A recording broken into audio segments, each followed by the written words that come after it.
and the United States government is engaged in an active cover-up of the largest sex trafficking scandal and influence peddling scandal in the history of the United States, and Donald Trump is right at the center of it. You just heard from Representative Melanie Stansbury, who serves on the House Oversight Committee, and she made those comments after she watched Ghislaine Maxwell plead the fifth again and again and again. And now Maxwell's attorney is saying that she's only going to talk if Trump grants her clemency. So I guess that her being transferred to a minimum security prison where she gets to play with puppies wasn't enough. The special treatment that she's already getting isn't special enough. But we all know that if Trump scratches her back, she'll scratch his by lying about the extent of his involvement with Jeffrey Epstein. But regardless if she chooses to spill the tea or not, Representative Stansbury is right to say that Trump is at the center of all of this because some lawmakers have actually been given access to the full unredacted Epstein files, and their findings confirm Stansbury's claim beyond a shadow of a doubt. For example, Representative Jamie Raskin says that Trump's name came up more than 1 million times when he searched for it. And he also discovered a document that proves Trump lied about him ending his relationship with Epstein back in 2004. Epstein's lawyers synopsized and quoted Trump as saying that that Jeffrey Epstein was not a member of his club at Mar-a-Lago, but he was a guest at Mar-a-Lago, and he had never been asked to leave. And that was redacted for some indeterminate, inscrutable reason. I know it seems to be at odds with some things that President Trump has been saying recently about how he had kicked Jeffrey Epstein out of his club or asked him to leave, and this was at least one report that appears to contradict it. Yeah, that's quite the contradiction. But it gets worse because in 2006, the police chief of Palm Beach County, Florida, claims Trump called the department to thank them for going after Jeffrey Epstein, saying, "Thank goodness you're stopping him. Everyone has known he's been doing this." And according to the FBI document, Trump told him on the call that people in New York knew Epstein was disgusting, and he said Epstein accomplished Ghislaine Maxwell was Epstein's operative and said she is evil and to focus on her. And knowing what we now know, it makes these comments Trump made back in 2020 seem even more suspicious. I just wish her well, frankly. I've met her numerous times over the years, especially since I lived in Palm Beach, and I guess they lived in Palm Beach, but I wish her well. Interesting. Why would you wish her well when you think she's evil? That doesn't really make any sense, right? Now, MAGA Dick writers are saying that the call between Trump and the Florida Police Department confirms that he's innocent since he was relieved to see Epstein finally face accountability for the crimes that Trump knew about, but it actually proves the opposite. And I feel like they know that, but they're just trying to cover for the president that they support. Because at a minimum, it confirms that Trump was well aware of a sex trafficking ring and chose to do nothing about it. And this new document from a lawsuit that you're seeing on screen right now, which names Trump and multiple co-conspirators, some of which have been directly implicated in crimes, by the way, alleges that Trump did have knowledge of Epstein's desire for minor girls, which isn't necessarily surprising considering that he admitted such back in 2002 in an interview with New York Magazine, where he described Epstein as a terrific guy and said, "He's a lot of fun to be with. It is even said that he likes beautiful women as much as I do, and many of them are on the younger side." And as the New Republic points out, that was around the same time that he sent Epstein that creepy birthday card where he says, "May every day be another wonderful secret." But at worst, it signaled Trump's intent to rat out his buddy only after he was caught in order to save his own ass, which is likely given the allegations from Stacey Williams, who claimed that Trump groped her in front of Jeffrey Epstein, and they both smiled at each other while he did that as if they were playing some sort of sick and twisted game. And remember, from the last batch of Epstein files, we saw a sworn testimony where a victim alleges, under penalty of perjury by the way, that Trump threatened to murder a victim's entire family if she exposed Epstein's sex crimes. So all signs point to Trump being a willing participant, not some horrified observer who is too afraid to speak out. If anything, it seems like Epstein and Maxwell were the ones who were too afraid to spill the beans on Donald Trump, at least based on what Epstein said to journalist Michael Wolff. I urged Epstein. I said, you should release these pictures. I mean, if for no other reason, I mean, and Epstein was already in trouble and already a figure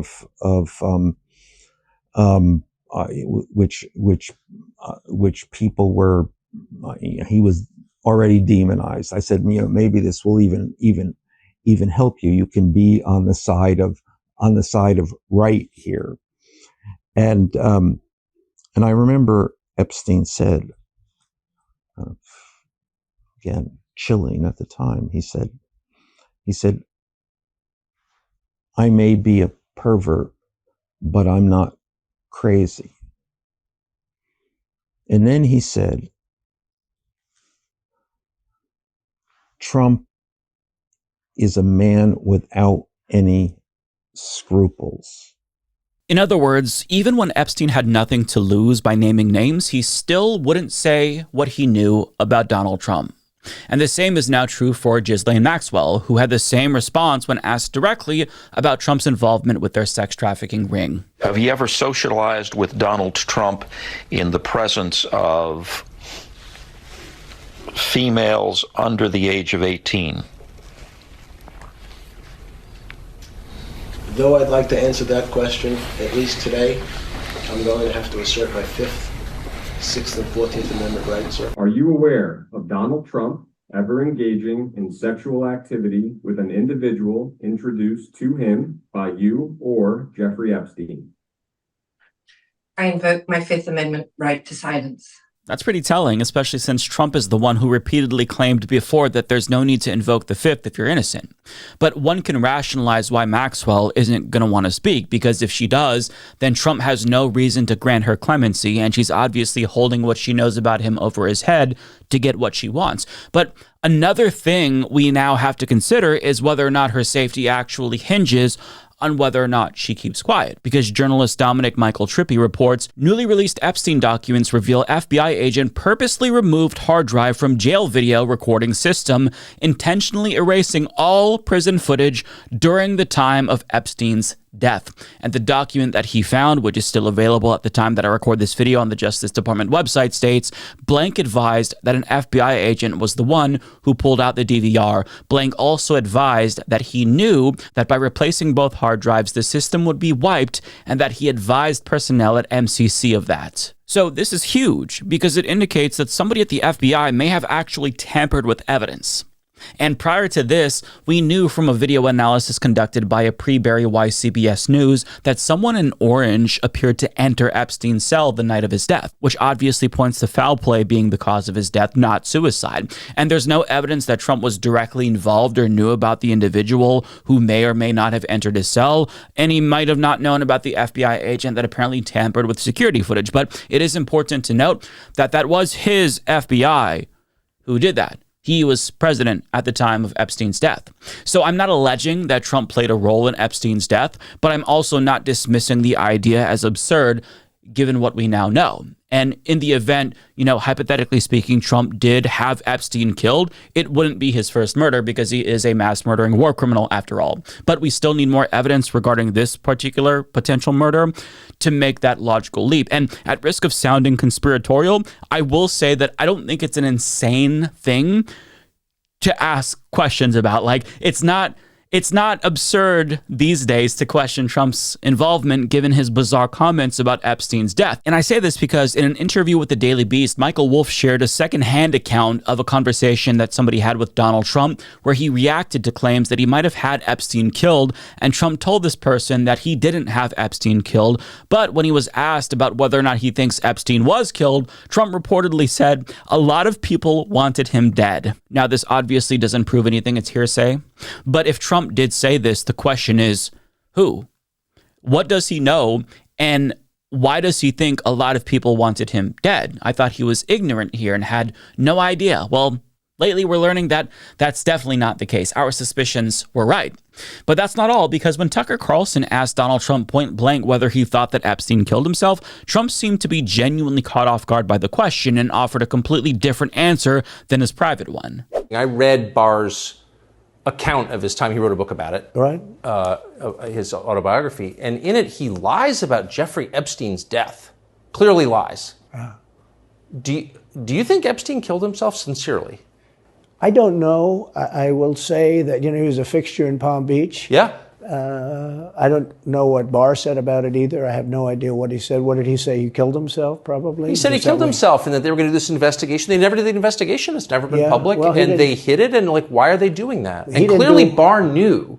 But why would Bill Barr be covering up the death of Jeffrey Epstein? Bill Barr didn't do an investigation on the election fraud either, okay? He said he did, and he pretended he did, but he didn't. Do you think it's possible that Epstein was killed? Oh, sure, it's possible. I mean, I don't really believe. I think he probably committed suicide. He had a life with, beautiful homes and beautiful everything, and he, all of a sudden, he's incarcerated and not doing very well. I would say that he did. But there are those people, there are many people, I think you're one of them, right? But a lot of people think that he was killed.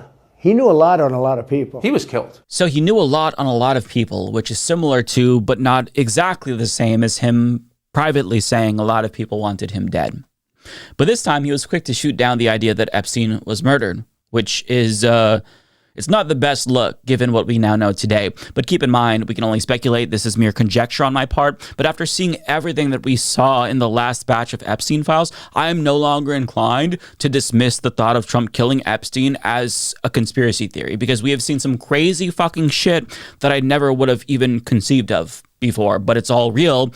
And like the worst conspiracy theory, like the caricature that we envisioned in our minds of the ruling class being evil behind the scenes, ended up being true.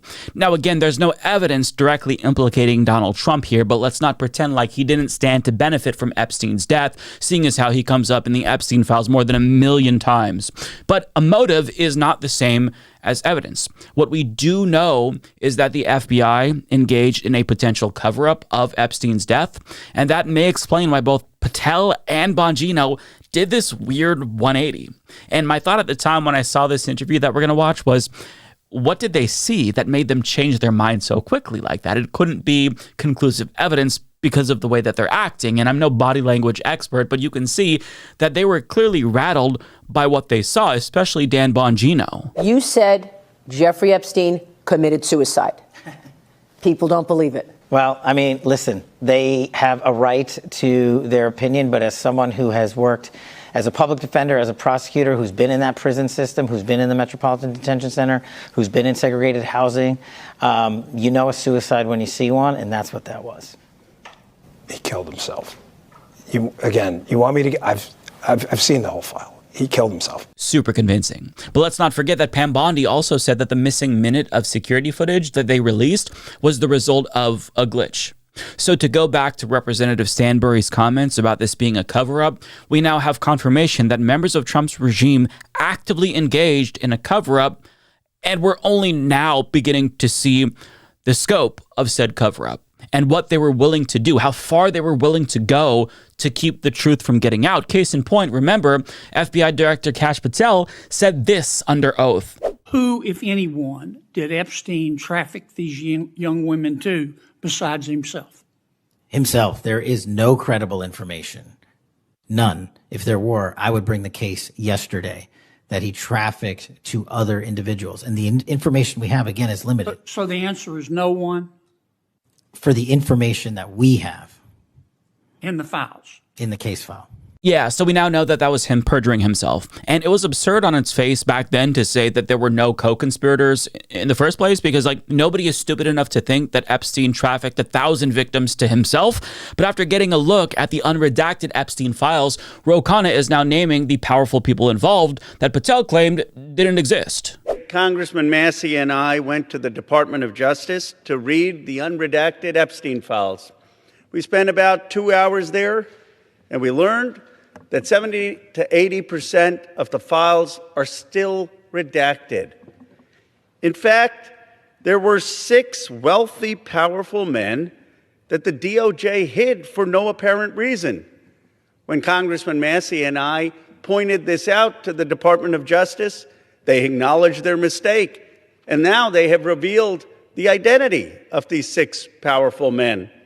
These men are Salvatore Navora, Zorab Mikoladze, Leopig Leonor, Nicola Caputa, Sultan Ahmed bin Sulayem, CEO of Dubai Ports World, and billionaire businessman Leslie Wexner. And keep in mind, that's just 6 co-conspirators. There were likely many more, and Ro Khanna said this as well. But for some reason, Patel decided to lie under oath to protect these men. And even though Thomas Massie doesn't use the word perjury in a CNN interview that he did, he essentially suggests that it is a stretch to assume that Patel was ignorant to all of the things that they're now seeing. Does that testimony ring true to you still? No, the FBI's own documents from 2019 list Leslie Wexner as a co-conspirator in a child sex trafficking case. So, they've got some explaining to do. Does that mean you think Kash Patel perjured himself? I thought when he said that, maybe the trick he's using in his mind is that, well, he's considering it prostitution, and maybe what they have is evidence of sex trafficking of people who weren't minors. But what we see tonight is the charge that Lex Wexner was a co-conspirator to was child sex trafficking, and it's on the FBI's own documents from 2019. So he very clearly doesn't want to directly accuse Patel of committing perjury, but in a roundabout way, he's confirming that Patel did in fact lie under oath. And why wouldn't he? Because he probably felt emboldened to lie for Trump, because if he got busted for perjury, Trump would just pardon him. So there was really no reason to not lie on Donald Trump's behalf.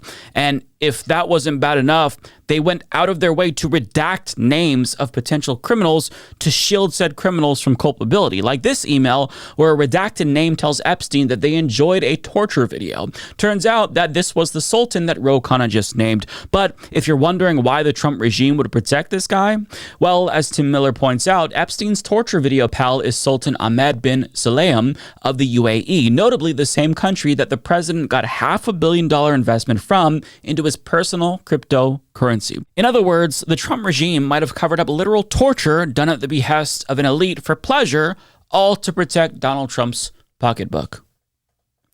But that explains one of many redactions that they made, because Massie says the email to Epstein about the littlest girl being a little naughty was likely sent by a woman, but her name was redacted because they were presumably blocking out all female names. We don't know for sure if they were trying to protect this particular female, but they were blocking out female names. And it doesn't matter what the reason was, because all of it is illegal. They cannot redact the names of the perpetrators of these crimes, and all of these redactions directly violate the law, as explained by Ro Khanna. But it appears as if the DOJ wasn't the main culprit behind said redactions. Now, we just discovered 6 men in a 2-hour review. My guess is there are more of those people, and we are going to petition the Justice Department to release that. That could have been incompetence and a cover-up. The broader cover-up, though, that I'm concerned about is the scrubbing that took place in March in the FBI files, where all of this redacted information was then sent to the Justice Department. I think U.S. attorneys looked at it in good faith, but they were looking at documents that were already redacted. So when I said to the Justice Department person, who was very nice, helping me search through the documents, I said, why are these redacted? He said, well, sir, we got them this way. So we just are putting them up in the form we got them. And that is the big issue that needs to be addressed. So it's starting to make more sense to me why Dan Bongino wanted to ditch the FBI as soon as possible, because he didn't want to be there when the entire house of cards came tumbling down. Sure, Pam Bondi also lied, but Kash Patel, perhaps more than anyone else, bent over backwards to protect the elites that were implicated in the Epstein files. And again, we still haven't even seen the rest of the Epstein files yet. Most of them we have not seen, but aside from Massie and Khanna, other lawmakers did see them, and their immediate reactions were very telling. Like, you would think that they saw a ghost. Just wanted to ask you, have you had a chance to review any of the unredacted files over at the DOJ, the Epstein files? I did. You did? Yeah, I just came from there. What can you tell us? There's a bunch of sick fucks. Well, initially, my reaction to all this was, I don't care. I don't know what the big deal is. But now, I see what the big deal is. Any reaction on what you've seen so far? I think that there's folks who are definitely implicated and co-conspirators. And, I don't think everyone there that was talking about underage girls being trafficked are victims. Got it. And do you support any clemency for Ghislaine Maxwell? She was saying that she I do not. Okay. I think Ghislaine Maxwell should get more time, and she should definitely be in a harsher prison than what she's in. It's absolutely disgusting. My God. Listen, we have a right to know what they saw. Nonetheless, I'm afraid of what we're all going to see because there's so much more that we still don't know, and we already know quite a bit. In that last batch, there was talk of bodies being buried. There was talk of torture. There was admissions of pedophilia, pretty explicitly so. And there was talk of how to get rid of poor people as a whole with Bill Gates, as well as discussions between Epstein and Peter Thiel about how they basically benefit from the collapse of civilization, not to mention a conversation about how foreign intervention is an effective distraction from domestic strife. And we're still learning more from that batch. Epstein was also asked who the gynecologist was that he sends his victims to, which is just so nauseating. He also engaged in blackmail and was almost certainly an intelligence asset for Israel and possibly other governments. And aside from Trump, more members of his regime were recently exposed in that last batch of files, including Elon Musk and also Howard Lutnick, who seemed genuinely anxious, might I add, when he was forced to admit that he was caught lying. I think you understand the root of concern here. It's the way you described very emphatically your first encounter with him in his apartment, said you were disgusted, would never have any contact with him again. I say to him, massage table in the middle of your house? How often do you have a massage? And he says, every day. And then he gets weirdly close to me. Ooh. And he says, and the right kind of massage. Ooh. Now my wife is standing here. So she looks at me and I look at her and we say, I'm sorry, we have to go. And we left. And in the 6 or 8 steps it takes to get from his house to my house, my wife and I decided that I will never be in the room with that disgusting person ever again. Did you, in fact, make the visit to Jeffrey Epstein's private island?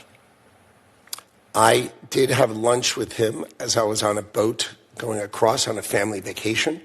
My wife was with me, as were my 4 children and nannies. I had another couple they were there as well with their children, and we had lunch on the island. That is true, for an hour, and we left with all of my children, with my nannies and my wife, all together. We were on family vacation. We were not apart. To suggest there was anything untoward about that in 2012, I don't recall why we did it, but... So he claims that when he was neighbors with Epstein, all it took was one visit to his house to realize, oh, this guy's a gigantic creep. But behind the scenes, he was chumming it up with him.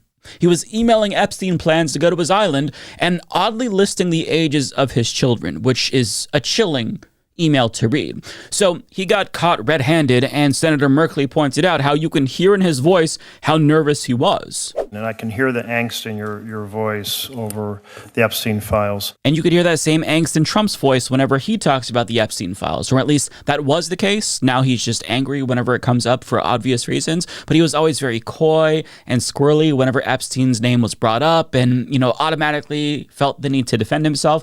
And I just feel like they all have the same demeanor, and it's the demeanor that tells you that they're guilty without telling you they're guilty, if you know what I mean. But I don't know why any of them are nervous in the first place, because even though the criminality that has been uncovered in the Epstein files is bringing down elites throughout the world, there still hasn't been any real accountability here in the United States. And Roe kind of made this point. This is bringing down the British government. It may bring down the British monarchy. It's bringing down countries and the elites across the country. What are we doing here in the United States to stand up to the Epstein class? I mean, we've got a commerce secretary who's all over the Epstein files. Where's the outrage? Where's the outrage at the billionaires in Silicon Valley, in finance, in Hollywood? They're going to Epstein's island. We need moral accountability in the United States, just like they're having in so many other countries around the world. And to drive home his point, Representative Stansbury pointed out that there's already been investigations and consequences in some cases for elites in 9 other countries over the Epstein files, including the UK, Norway, Sweden, Slovakia, France, Latvia, Lithuania, Poland, and Ireland. But the one conspicuous exception is the United States of America, even though the U.S. dictator is at the very center of this conspiracy, as she put it at the start of this video. And if it were any other leader in any other country, we all know Trump would have been forced to resign after the first batch of files. But even after learning about him being named 1 million times, does anyone expect even a shred of accountability? Calls for him to resign, impeachment, anything? Of course not. In fact, Caroline Livet already said that we're moving on in response to the latest allegations. In a just world, this would have already brought down the Trump regime, but we don't live in a just world. We live in a parody of reality where the Epstein class gets to commit the worst crimes imaginable for fun and get away with it.